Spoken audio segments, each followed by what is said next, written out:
I suppose my top tip for working in advertising particularly would be to get out of advertising, because when you're in it, you're looking at ads the whole time out of professional curiosity, and you think, therefore, that everybody else is looking at ads the whole time.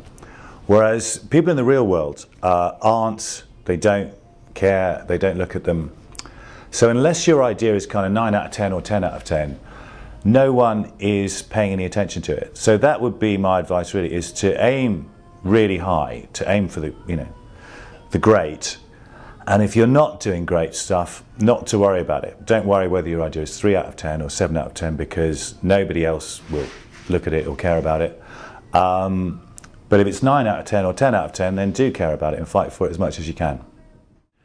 I think my most embarrassing moment was a pitch for Doc Martens, in which we linked up with an American agency and it was supposed to be a global pitch, and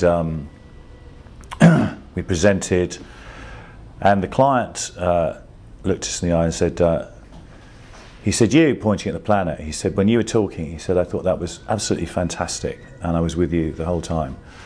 And then you," and he pointed to me, he said, "when you started, it all went wrong."